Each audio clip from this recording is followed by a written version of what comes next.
Hi, welcome or welcome back. My name is Eleanor, and I've decided that I would like to continue with a discussion of Parade by Rachel Cusk. So to start with, I'd like to ask you, what were your dreams for yourself when you were young, when you were a child? And what did you see around you? So imagine that perhaps you wanted to be an artist. What did you see around you that made you feel that that would be possible? How did your parents react to your choice of being an artist? And what were your expectations as far as what your life would look like around that? Did you imagine you'd have a partner? Did you imagine you'd have a family? Did you see yourself as a parent? This, I believe, is the central question of Parade, and really what Rachel Cusk is showing us in her really claustrophobic, anxiety-inducing book is that there is no solution. You cannot make a choice that is the correct one.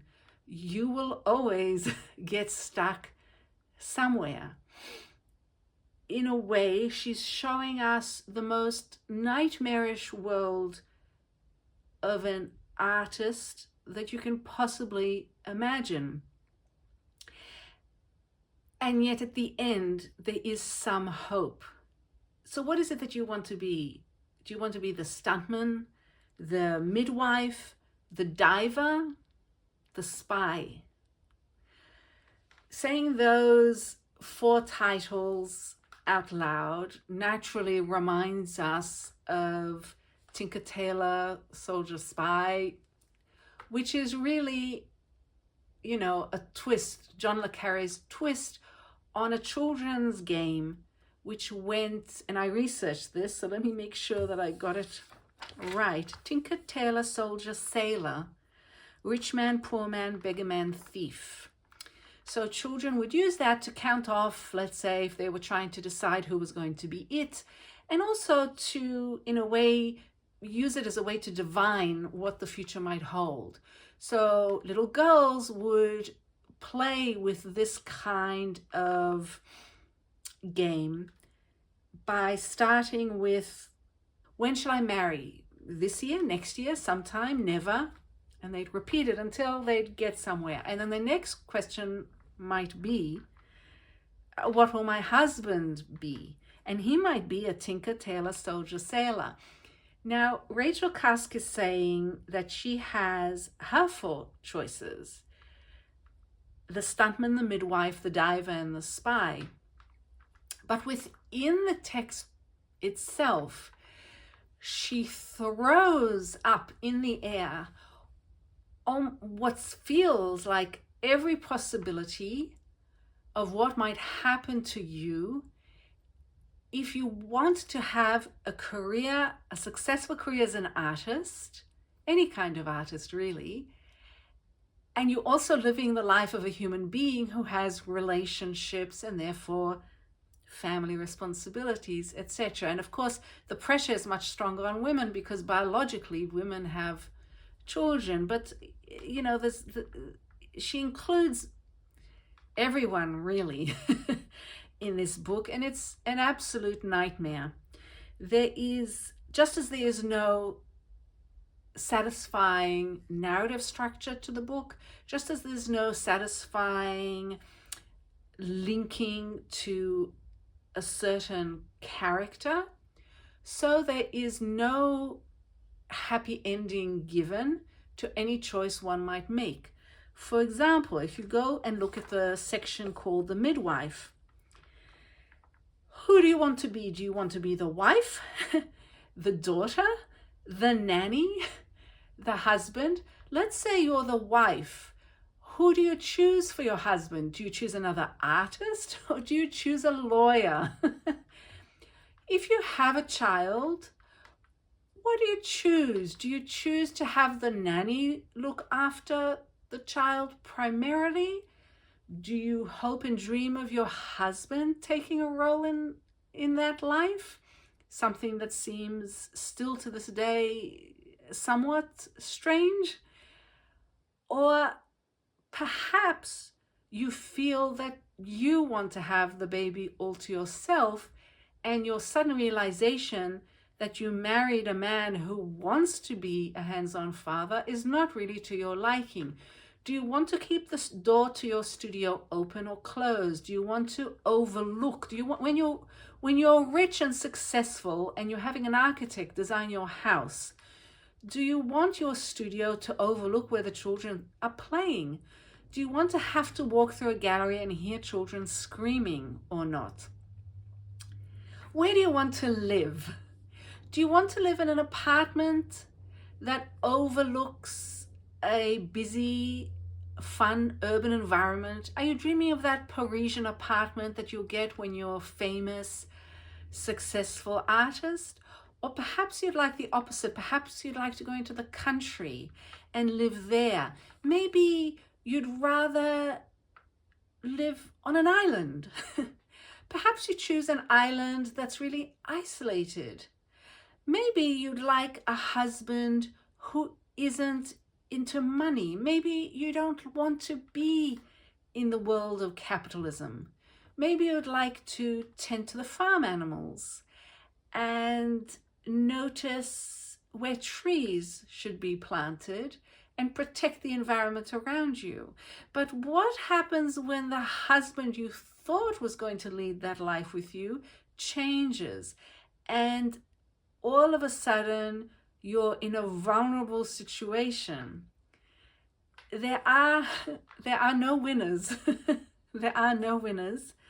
There are many suffering artists in this claustrophobic book. It's extremely powerful. And towards the end, well, no, before we get to the spy, let me continue and get into the diver episode. So with the diver, you bring in something else. And this is when I think Rachel Cusk's irony and humor comes to the fore. And I absolutely love it. And I feel that it can be easily overlooked. Tongue-in-cheek, she says, how about being a diver? How about at some point committing suicide? I mean, that is what artists are known for, isn't it? And there's quite a few funny episodes when there's a group of people who are connected to the art world around the dinner table at a restaurant, and they're talking about someone who committed suicide at a Louise Bourgeois exhibition, and they're saying, well, what does it mean that he did that there? And also, what does death mean to us? And they start, especially the women, I think there's two different instances where the women say that it would be incredibly generous of their ex-husband, let's say, to kill himself, but he'd never be that generous and kind. He's evil. Or they're talking about Louise Bourgeois and how fortuitous it was that her husband died early enough that she could live by herself as an artist.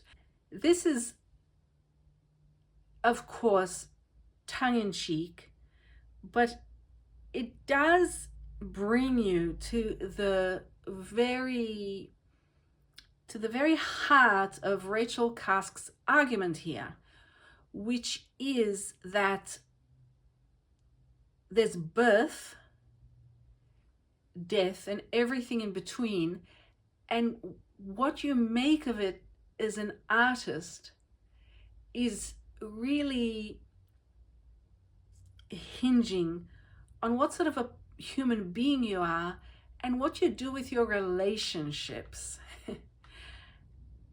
And in a way, through the confusion and claustrophobia of this book, I felt that Cusk was holding a mirror up to the readers and saying, look closely at yourself and see what your priorities are when it comes to life, when it comes to children, when it comes to your parents and their dying. And now we move from the diver to the spy, where you actually have a mother dying.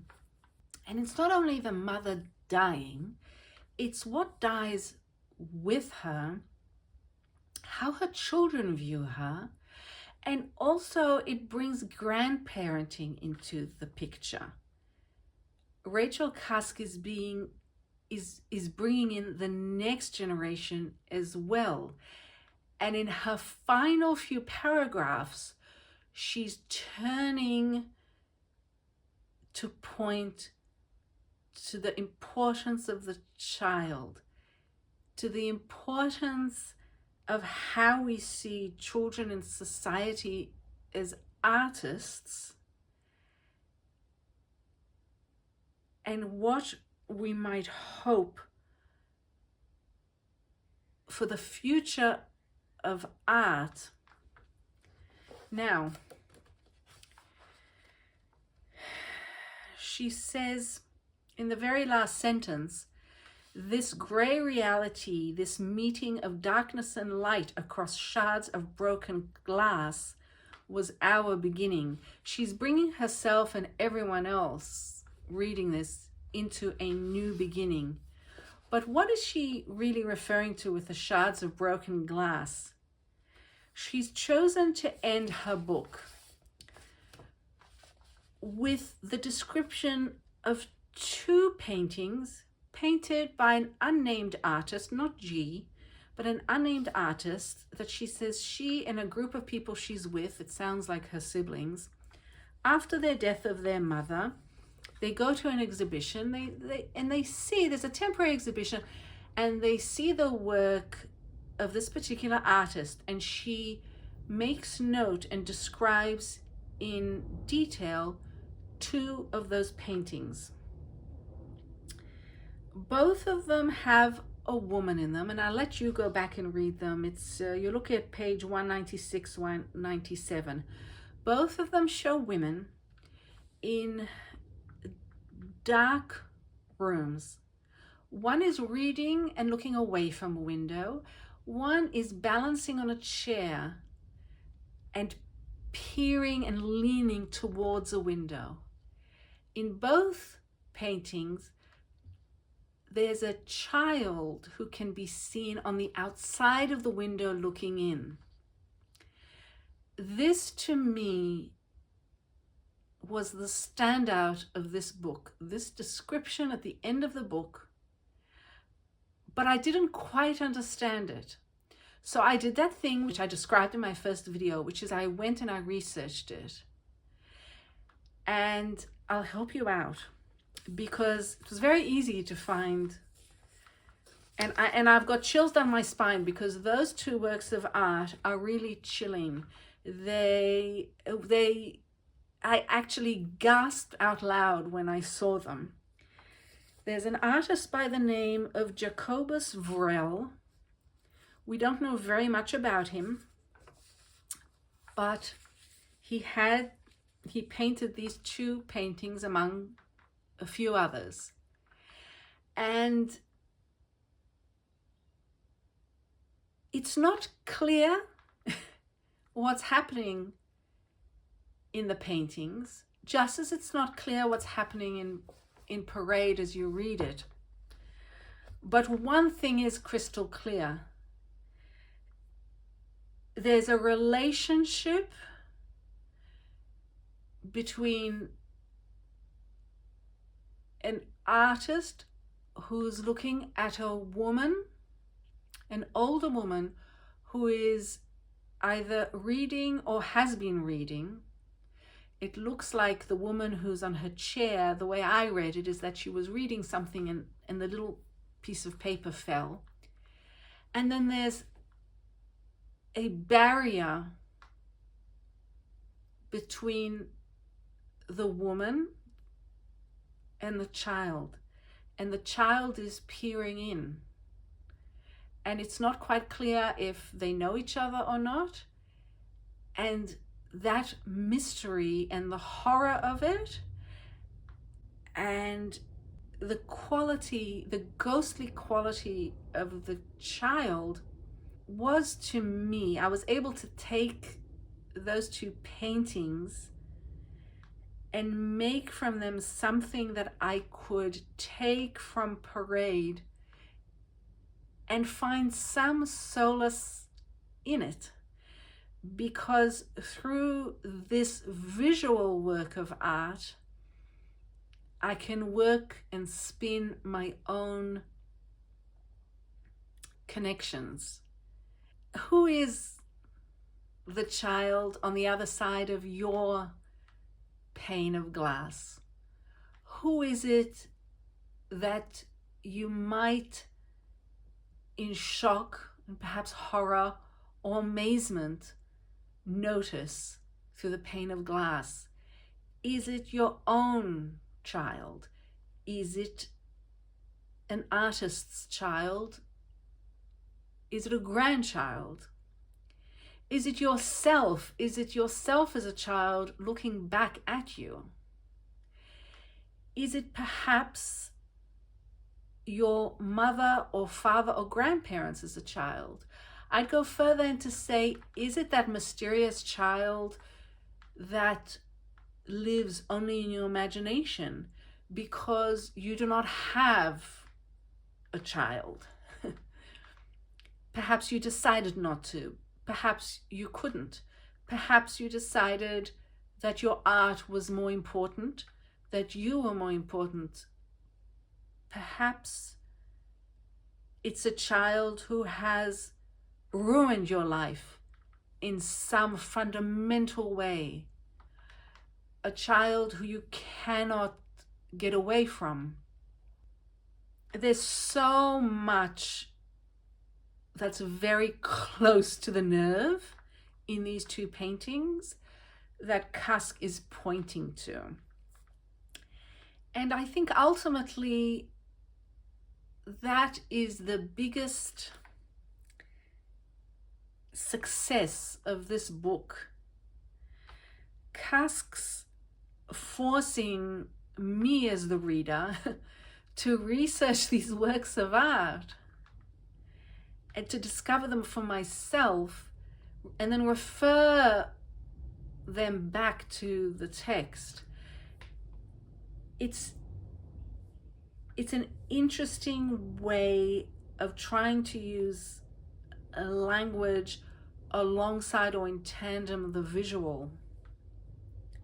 And I think this is the closest a work of prose can get to a poem.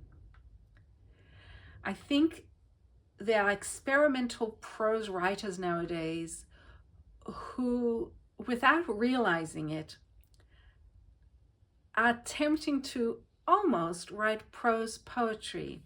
I first had that idea when I read Sheila Hetty's latest book, her Alphabetical Diaries, and I certainly feel that's the case with Parade.